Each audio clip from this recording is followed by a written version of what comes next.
Pemirsa, di hari kedua pengurusan SKCK di Sentra Pelayanan Kepolisian Terpadu Polres Musi Banyuasin terlihat tidak terlalu ramai. Hanya beberapa peserta yang lulus seleksi P3K pada tahap pertama.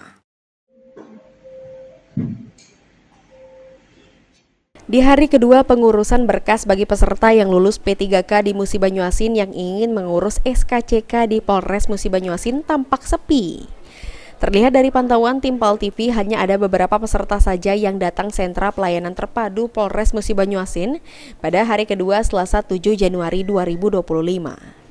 Hal ini tentu sangat berbeda dengan tahun sebelumnya, di mana Sentra Pelayanan Terpadu Polres Musi Banyuasin dipadati peserta P3K yang lulus seleksi untuk mengurus SKCK dari kepolisian. Agar tak menumpuk dan berdesak-desakan, sehingga pelayanan dapat menjadi prima dan lebih teratur, Polres Musi Banyuasin membenah pelayanan dengan menyediakan pelayanan online bagi para peserta P3K yang lulus ingin mengurus SKCK. Wisna, kesini ngapo? Buat SKCK. Oh, untuk apa? Untuk pemberkasan P3K. P3K. Baru hari ini urus atau? Baru hari Kak. Baru hari ini urus. Gimana dengan persyaratan sudah semua? Sudah lengkap. Ini sendirian kesini? Ada sama suami Sama suami. Ini kita lulus P3K apa? Di dinas apa atau? di perpustakaan. Di dinas perpustakaan. Terakhir untuk mengurus ini kapan?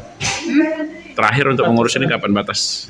31 Tanggal 1 ini. Ini pemberkasan SKCK untuk apa? Untuk diupload atau untuk fisik juga? untuk diupload. Diupload. Ruzi Iskandar, PAL TV.